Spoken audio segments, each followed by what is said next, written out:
دین حروس عمر کو ماننے کا نام ہے جو میرے مصطفیٰ کریم کے ذات و کردار سے ملتا ہے.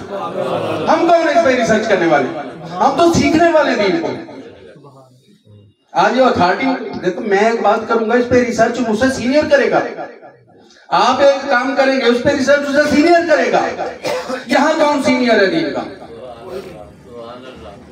یہ اختیار صحابہ اور اہل بیت کو بھی نہیں حاصل تھا. وہ بھی کیا کرتے تھے؟ میرے آقا ایک بات فرماتے ہیں، صحابہ سوال پوچھتے سمجھنے کے لیے.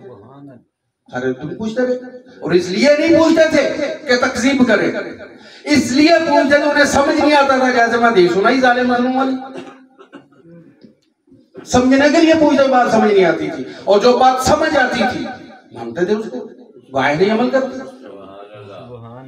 واحد کائنات میں ایک ذات ہے، وہ خالق و مالک، وحدہ لا شریک، خالق و مالک لا شریک اپنی ذات و صفات میں. اور دوسرے وحدہ لا شریک ذات دنیا میں کون ہے؟ وہ میرے مصطفیٰ کی ذات ہے جو اپنی تخلیقات میں وحدہ لا شریک ہے، جس کے لیے فرمایا کنت کنزا مخفیا، میں خفیہ خزانہ دانا اور وفقلقت الخلق. انہوں نے فرمایا انا اول الخلق، میں سب سے پہلی خلق ہوں، مخلوق نہیں فرمایا.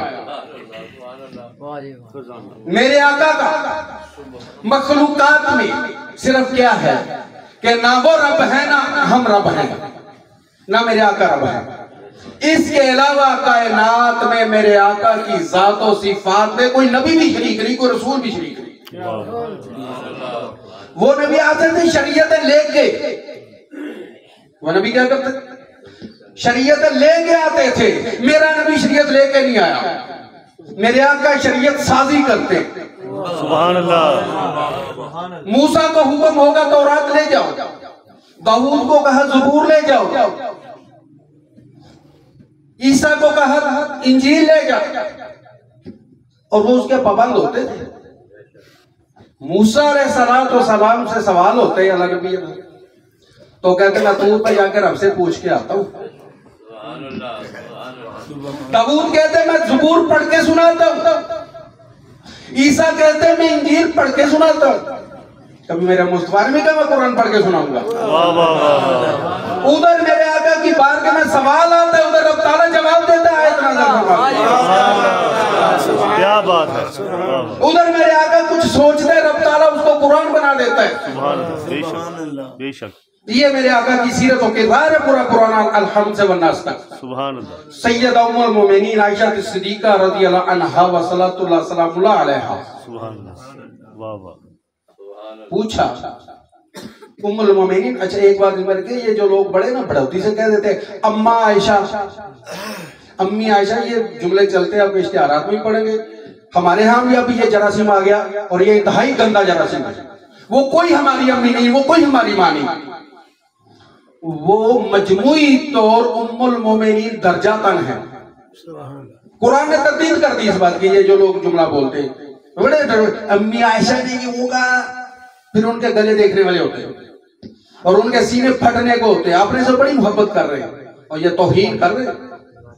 آپ کی امی وہ ہے جو آپ کے ابے کے نکاح میں ہے، دوسرے کو امی نہیں کہہ سکتے. نانی امی، دادی امی، یہ اعزازن کہا جاتا ہے. جو امی سے مراد میری امی ہوگی تو وہ ام المومنین درجہ تن ہے. سرکار کو جب تعالیٰ فرما دیا کہ یہ مردوں میں سے کسی کے باپ نہیں، اور رجال کا لفظ ہے وہاں، رجال کا لفظ بطور لفظ اس کا معنی مرد نہیں، اس کا معنی ہے یہ ٹرم ہے. عرب میں رجل مردوں کو کہا جاتا ہے.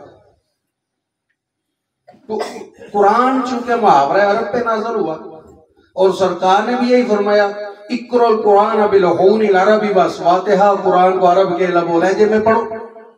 لیکن سمجھنا کیسے؟ یا تو اس پہ حدیث موجود ہو کہ میرے نبی نے یہ حدیث فرما دی اس آیت کے بارے میں، پہلے تو یہ سمجھ کی بات. اور دوسری بات کیا ہے، صحابہ اور اہل بیت نے کیسے سمجھا.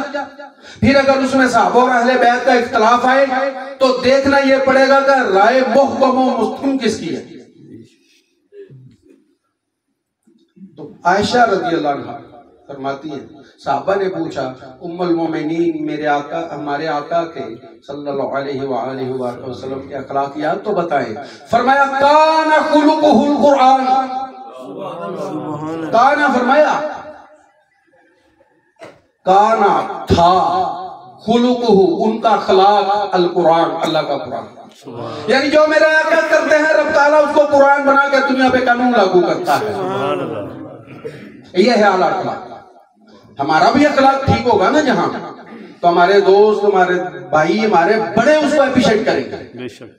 لیکن ٹھیک تو میرے محبوب کی سنت مطہرہ کے تابع تو ہو. علیکم بسنتی تم پر لازم ہے میری سنت. اور ہماری خوش بختی ہے کہ ہم اہل سنت ہیں. ایک لفظ چلتا ہے اہل حدیث یہ ان کا ذوم ہے. ان کو سنت سمجھ نہیں آئی ان کو حدیث سمجھ نہیں آئی. اگر حدیث سمجھ آ جائے تو اہل حدیث نہیں بن سکتا. ذخیرہ احادیث میں 20 حدیثیں میں آپ کے سامنے رکھ سکتا ہوں. علماء حدیث جو شیخ الحدیث ہیں ان سے پوچھئے محدثین سے پوچھئے کتنی حدیثیں آج کا مفتی آج کا مجتہد اس پہ اجتہاد کرے فتویٰ دے کے تو دکھائے. بس وہ ذخیرہ حدیث میں بطور حدیث رہی. سنت ہے جس پہ عمل کیا جائے گا من وعن. سنت پہ عمل کیا جائے گا کیسے؟ حدیث کی روشنی میں. حدیث مبارک اس آفتاب کا نام ہے جو کسی کے قول و فعل پہ روشنی ڈال کے بتاتا ہے یہ کرنا ہے یہ نہیں کرنا یہ ٹھیک ہے یہ غلط ہے. اگر ہم نے قرآن کو اپنایا ہوتا تو آج ہمارے حقوق سلب نہ ہوتے. اگر ہم نے قرآن کو سمجھا ہوتا صرف ثواب کے لیے وہ دور کر کے نہ رکھا ہوتا مردوں کو سنانے کے لیے نہ رکھا ہوتا. مرتے ہوئے جو یاسین سناتے کاش اس کو یاسین پہلے یاد کروائی ہوتی. یہ حق ہے یہ حقوق ہیں. جب یہ دینی حقوق سے ہم نے روگردانی کی دینی اخلاقیات سے ہم نے دوری اختیار کی تو آج ہمیں کہیں روٹی کی تنگی ہے کہیں پانی کی تنگی ہے کہیں بستر کی تنگی ہے کہیں ماں گستاخ ہے کہیں باپ گستاخ ہے کہیں اولاد گستاخ ہے. سب گستاخ ہیں. گستاخیوں کا ایک نیٹ ورک بن گیا. اب سوچیں گے باپ کیسے گستاخ ہے ماں کیسے گستاخ ہے. وہ ماں وہ باپ جو اپنی اولاد کو اپنے رب کا دین نہیں سکھاتا وہ گستاخ ہے. معاشرے کی بات رکھوں آپ کے سامنے. آج سردیاں آ گئی صبح نماز کا وقت ہوتا ہے. سو جا بچے سردی ہے. قاری صاحب آگے قاری صاحب سردی بڑی بچے نہیں اٹھے. اسی بچے کو ڈنڈے مار مار کے سکول بھیجا جاتا ہے. اسی بچے میں کیا یہ ماں باپ کی گستاخی نہیں؟ جو ماں باپ رب تعالیٰ کی گستاخی کریں گے تو بچے ان کا ادب نہیں کریں گے. حالات کیا ہے؟ اتنا قاعدہ ایک صفحہ جو الف با والی پٹی وہ بچہ جب پڑھنے جاتا ہے تو سینے پہ لگا کے جاتا ہے. ادھر پی ایچ ڈی کی کتابیں ہوں گی تو بیگ پیچھے ڈالا ہوگا. جو بستہ اور بیگ پیچھے ہے وہ تمہیں کیا دے گا؟ علم تو روشنی ہے. روشنی آگے ہوتی پیچھے ہوتی. علم و نور. رب تعالیٰ نے فرمایا قُلْ رَبِّ زِدْنِي عِلْمًا. صدق اللہ العظیم. محبوب مجھ سے علم زیادہ مانگ اور زیادہ مانگ. اب چاہیے کیا تھا؟ To the point. بات یہ بنتی تھی کہ یا اللہ دے دے کہ اور کوئی بات نہیں. شاہ جی مجھے یہ آپ کو کہیں مانگ لو کہ ہم مانگتے تو ہم کچھ مانگ لیں گے. جو تو مانگیں گے کیا جو ہماری سوچ کے مطابق ہوگا ہماری ضرورت کے مطابق ہوگا. وہاں میرے آقا نے کیا فرمایا؟ معاشرے کی تشکیل کر دی. یہ نہیں فرمایا کہ یا اللہ پھر دے دے زیادہ. فرمایا اللہم ارزقنا علما نافعا. میرے رب تعالیٰ مجھے وہ علم دے جو مجھے نفع دے. اور یہ علم کا حق ہے. اس کا مطلب میرے آقا جانتے کہ علم کی 2 قسمیں علم نافع اور علم غیر نافع. جیسے عقل سلیم اور عقل خبیث. اور یہ عقل خبیث جہاں آتی ہے وہاں معاشرے کے حقوق ختم کرتی ہے. عقل خبیث اس طرح کی قانون سازی کرواتی ہے. عقل خبیث نیو ورلڈ آرڈر لے کے آتی ہے اور عقل خبیث اس کو قبول کرتی ہے. اور عقل سلیم کیا کہتی ہے؟ 27ویں کی رات ہمیں رب تعالیٰ نے فائنل ورڈ آرڈر دے دیا. اب بتاؤ کس کا حقوق سلب ہوگا؟ واہ واہ واہ. آج ہیومن رائٹس کی تنظیمیں ہیومن رائٹس کے نام پہ جو بد مذہبی اور لادینیت پھیلا رہی ہیں، اسی لیے ہیں ہم قرآن سے دور ہیں. میں آپ سے وہ مانگوں گا جس کی مجھے ضرورت ہو، بے شک. اور جو میرے پاس ہوگا وہ مانگ کے کیا کروں گا؟ یہ میرے پاس ایک ٹوپی میری ضرورت پوری کرتی ہے، میں دوسری کو کیا کروں گا؟ ایک وقت میں کتنی ٹوپیاں پہنوں گا؟ 10 ٹوپیاں میرے پاس بڑی خوبصورت، وہ ڈالتا میں اوپر سے، کیا انسان لگوں گا؟ بھروپیا لگوں گا؟ بھروپیا لگوں گا؟ جاہل لگوں گا؟ پاگل لگوں گا؟ بے وقوف لگوں گا؟ اور ہر خرابی نظر آئے گی. اچھا ہوا کیا؟ ڈالی تو ٹوپیاں ہیں، مگر ایک ٹوپی حق تھا، دوسری تیسری چوتھی کیا؟ وہ جب وقت میں ڈالو. اب کوئی بندہ کہے فجر کے وقت ساری نمازیں پڑھ لوں، پڑھ جائیں گی؟ نہیں. اسی طرح یہ نظام چلے گا معاشرے کا. کیسے چلے گا؟ جو میرے آقا نے کیا وہ کرنا ہوگا، جس سے میرے آقا نے روکا ہے اس سے رکنا ہوگا. میرا اللہ فرماتا ہے جو یہ میرا محبوب دے دے وہ لے لو، جس سے روکے اس سے رک جاؤ. سبحان اللہ. واہ واہ. آج کا جس کو کہتے ہیں ریلیجیس ریسرچر، دینی محقق، وہ 20 قسم کی تحقیق کرتا ہے. جو براہ راست دین صاحب شریعت سے دین سیکھ رہے ہیں وہ تو اس پہ اعتراض نہیں کرتے. تو ہمیں بھی حق حاصل نہیں. ہمیں کیا کرنا ہوگا؟ جب تک ہم دینی حقوق ادا نہیں کریں گے، جب تک ہم دینی حقوق ادا نہیں کریں گے تو ہمیں معاشرتی حقوق مانگنے کا حق نہیں بنتا. بے شک. ظلم کیا ہوا؟ ہمارے وہ دیوبندی ہے، بریلوی ہے، وہابی ہے، سب کے سلیبس میں، درس نظامی کے سلیبس میں محض ہی پڑھائی جاتی ہے. پوچھو علماء سے، وہ قدیم یونانی فلسفے کی کتاب ہے. چھوڑو، آپ کے پاس قرآنی فلسفہ ہے، یونانی کو کیا کریں گے؟ بے شک. ہمارا تو فلسفہ قرآنی ہونا چاہیے تھا. جو وقت کے حکومت کے ایوانوں میں بیٹھنے والے تھے اس وقت انہوں نے یہ ظلم کیا ہمارے اوپر. نیپسی ڈال لارڈ میکال، وہ لارڈ مکالے 1923 نے اس نے ہمارا سلیبس ترتیب دیا. گوبینسن یہودی نے ہمارا حدیث کا انڈیکس ترتیب دیا. اور منجد لویس معلوف کی ڈکشنریاں میں پڑھائی جاتی ہے عربی کی. ظلم بالائے ظلم کیا سکھائیں گے وہ ہمیں؟ یہی سکھائیں گے دوسرے کا حق مارنا، خود غرضی سکھائیں گے، سیلفش سسٹم ہلائیں گے. اگر قرآنی ہوتا، اگر ہم نے سمجھا ہوتا کہ نیو ورلڈ آرڈر تو اب 1990 میں آیا، وہ فائنل ورلڈ آرڈر تو ہمیں 1400 سال پہلے مل گیا، جس میں کوئی ترمیم کی گنجائش نہیں. آج بائبل کو دیکھو، اس پہ اوپر پتہ کیا لکھا ہے؟ Revised version. اگر اللہ کا کلام ہے اس کا ریوائز کون کر سکتا ہے؟ کوئی نہیں کرتا. آج کی تورات پہ، آج کی زبور پہ، وہ نہیں جو اللہ نے بھیجی تھی، آج کی جو موجود ہیں، آج جو ان کے مکتبوں میں موجود ہیں، ان پہ لکھا ہے ریوائزڈ ورشن، یعنی کہ آیتوں کو نظر ثانی کی گئی ہے. کون کر سکتا ہے؟ کوئی نہیں کرتا. شاہ صاحب ہمارے لیے مقام محبت میں فائز ہے. شاہ صاحب کا درجہ ہمارے نزدیک مقام محبت ہے. کیا محبت یہ گوارا کرتی ہے کہ آگے کچھ سوچا جائے؟ کوئی کسی کے ساتھ محبت ہو تو اس کو کوئی عیب نظر آئے گا؟ نہیں آئے گا. ریوائز تب ہوگا جب اس میں خرابی نظر آئے گی. واہ واہ واہ. کیا بات، کیا بات. آج قرآن کے حقوق ادا کرو. کیا بات، کیسی گل. آج قرآن کے حقوق ادا کرو. بے سوچے سمجھے جو قرآن کہتا ہے اس کو آنکھیں بند کر کے مانو. ادھر ایک تنظیم آئی 2012-13 میں، انہوں نے فیصل آباد کے بڑے بڑے ہوٹلز میں ایک وہ فنکشن کیے، لوگوں کو بلاتے تھے، علماء کو بھی بلاتے تھے. اس کا نام تھا پیس and development. Piece and development. ہمارے لوگوں نے تو انہوں نے اپنا رکھا، ہم نے وہاں لڑائی ہوئی صلح کرائی، اس کا نقصان بھر دیا، وہاں گلی خراب تھی ٹھیک کرا دی، وہاں یہ کر دیا وہ کر دیا۔ رومانہ بشیر نام کی مسیحی عورت ان کی ڈائریکٹر تھی، وہ لیکچر دیتی تھی، یہ ساری کارکردگی رکھتی تھی سامنے۔ میں نے وہ ہمارے اور بھی لوگ تھے وہاں، اب ان کا نام نہیں لیتا، وہاں یہ ہوا، وہ مجھے کہتی ہے آپ کوئی بات نہیں کرتے۔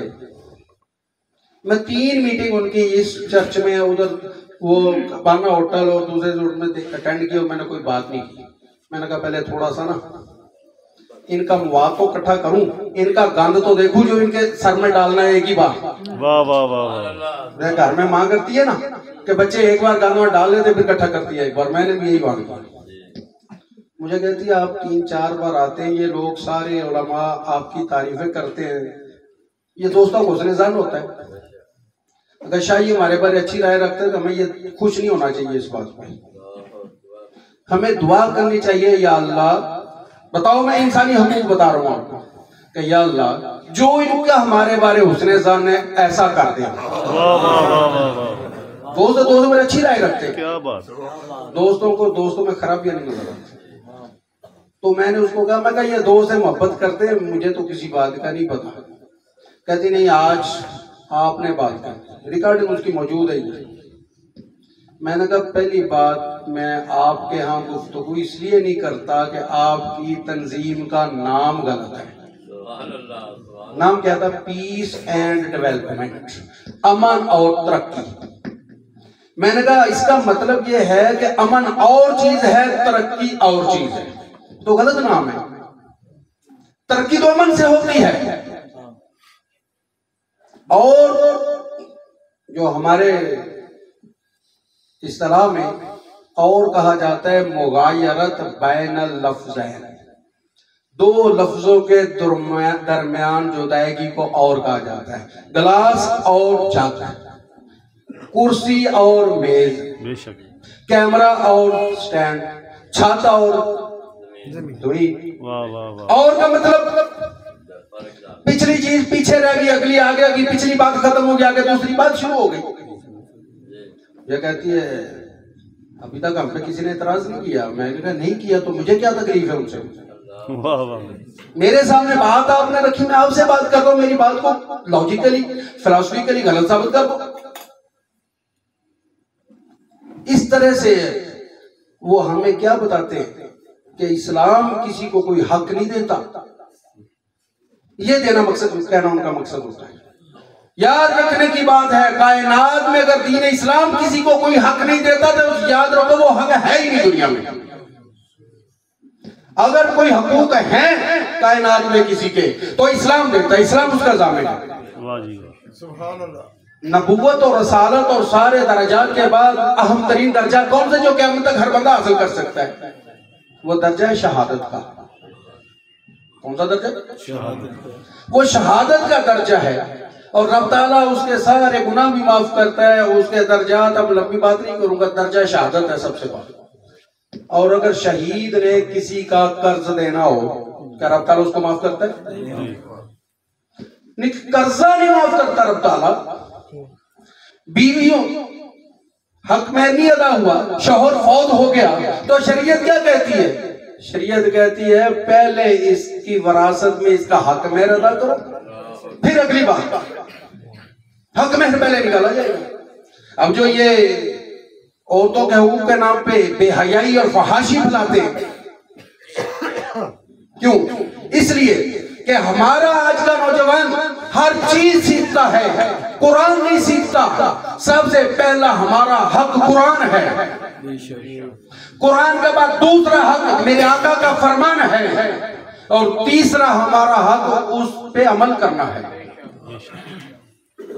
جب میں ایک بات آپ کو کہوں میں عمل نہیں کروں گا، میرا اس پہ عمل نہیں ہوگا، تو میرے قول و فعل میں تضاد آ جائے گا، اور میں نے آپ کو کہہ کے وہ حق نہیں دیا، میں نے آپ پہ ظلم کیا ہے وہ بات کر کے جو میں عمل نہیں کرتا۔ جھوٹ اس معاشرے میں ایک ٹیکنالوجی بن گئی، جھوٹ ایک ٹیکنالوجی بن گئی فتنہ فساد کی۔ اور جھوٹ کی کیفیت کیا ہے؟